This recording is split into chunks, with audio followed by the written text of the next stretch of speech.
I am Selva Ganesh. I am from Rajapalayam. We are having Selva Ganesh as a technical champion from Rajapalayam.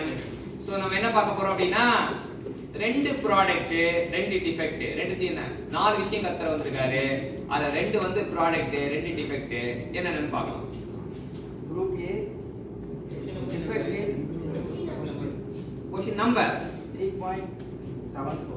3.74. இப்போ வந்து first group A ல first Defect in extrusion. Extrusion defect, அதாவது defects இன் extrusion. எக்ஸ்ட்ரூஷன்ல பார்த்த டிஃபெக்ட்ல என்ன உங்களுக்கு தெரியும் அப்படின்னா, எக்ஸ்ட்ரூஷன்ல நார்மலா என்னன்னா ஃபிஷ் டெயில் டிஃபெக்ட் அப்படின்னு வரும். எக்ஸ்ட்ரூட் பண்ணும்போது அது வந்து ஃபிஷ் டெயில் டிஃபெக்ட் வந்து வரதுக்கான பாசிபிலிட்டி இருக்கு. ஃபிஷ் டெயில் டிஃபெக்ட் வந்து one of the extrusion defect. நீங்க ஃபிஷ் டெயில் டிஃபெக்ட் பத்தி வேணா கூகுள் இமேஜ்ல போய் ஃபிஷ் டெயில் டிஃபெக்ட் அப்படி கொடுங்க, உங்களுக்கு இமேஜ் காட்டி கொடுத்துரும் அது என்னன்னு அங்க படம் வர்றீங்க. அடுத்து Defect in rolling. Rolling defect. Extrusion டிஃபெக்ட்க்கு ஃபிஷ் டெயில் டிஃபெக்ட்னா, ரோலிங் டிஃபெக்ட்னா என்ன அப்படின்னா, ரோலிங்ல வந்து அலிகேட்டரிங் அப்படின்றாங்க. அலிகேட்டர்னா என்ன அர்த்தம்? முதல, பெரிய முதல தான் அலிகேட்டர். முதலைக்கு பேரு crocodile, பெரிய முதலைக்கு பேரு அலிகேட்டர். முதல்ல எப்படி வாய் திறக்கும்? அப்படி வரும். சரியா? அப்ப ரோலிங் பண்ணும்போது நம்ம அதாவது ஒரே ஒரு ஷீட்டா இருக்க ஒரு ஷீட் என்ன ஆயிடும்? முதல்ல மாதிரி வாயை காமிக்கும். சரியா? நம்ம இன்புட்ல கொடுக்கும்போது இப்படி இருந்தனா என்ன ஆயிட்டேன்? இப்படி ஆயிட்டேன். சரியா? இந்த மாதிரி பொந்தா அது என்னது?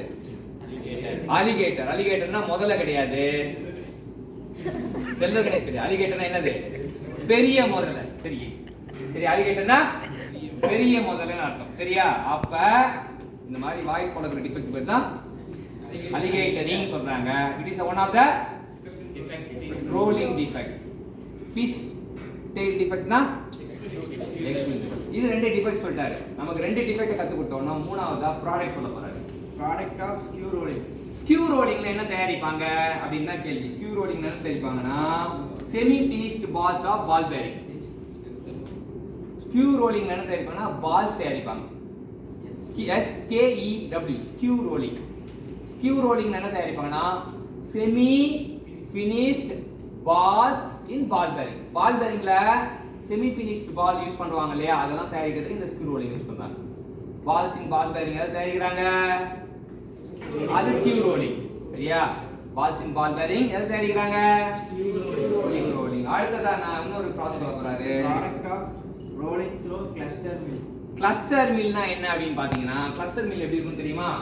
கிளஸ்டர் மில் எப்படி இருக்கும்? இந்த அலிகேட்டர் போட்டோ எடுத்தீங்களா? கிளஸ்டர் மில் எப்படி இருக்கும்? தெரியா சார்? சாமி சத்தியமா தெரியா சார் இருந்தீங்களா? கிளஸ்டர் மில் எப்படி இருக்கும்னா ஒரு ரோலர் இருக்கும். ரோலரோட நிறைய ரோலர் இருக்கும்.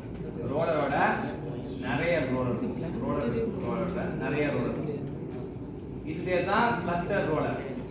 இந்த பக்கம் ஒரு கிளஸ்டர் ரோலர், இந்த பக்கம் ஒரு கிளஸ்டர் ரோலர். சோ இப்படி ரெண்டு நடுவுல நம்ம ஹீட்டை கொடுத்தோம் அப்படின்னா அது திக்னஸ் கம்மியாகும். சரியா? இந்த மாதிரி இருக்க ரோலர் பேர் தான் என்னது? Cluster roller. எப்படி டிஃபைன் பண்ணீங்க? a roller which contain many planet roller, sun roller. சரியா? ஒரு சென்ட்ரல் ரோலர் இருக்கும், அதை சுத்தி நிறைய பிளானட் ரோலர் இருக்கும். இதுதான் கிளஸ்டர் ரோலர். கிளஸ்டர் ரோலர்ல ஏன் போறோம் அப்படின்னா தலைவன் சொல்லுவான். கிளஸ்டர் ரோலர் எதுக்கு போறோம்? thin sheet with tight tolerance. ரொம்ப தின்னா உருவாக்கணும் ஷீட்டை அப்படின்னா, ஒரே பாஸ்ல தின்னா ஆக்கணும் அப்படின்னா thin sheet with tight tolerance வேணும்னா we can go for cluster rolling.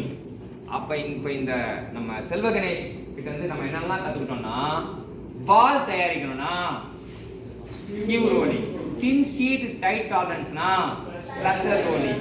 அப்புறம் வந்து ஃபிஷ் டெயில் டிஃபெக்ட் எங்க உருவாகும்னு கேட்டாங்கன்னா எக்ஸ்ட்ரூஷன்ல. அதுக்கப்புறம் அலிகேட்டர் அப்படின்னா அவ்வளவுதான். நான் ரெண்டு டிஃபெக்ட் ரெண்டு ப்ராடக்ட் கத்து கொடுத்த டெக்னிக்கல் சாம்பியன் செல்வ கணேஷ்.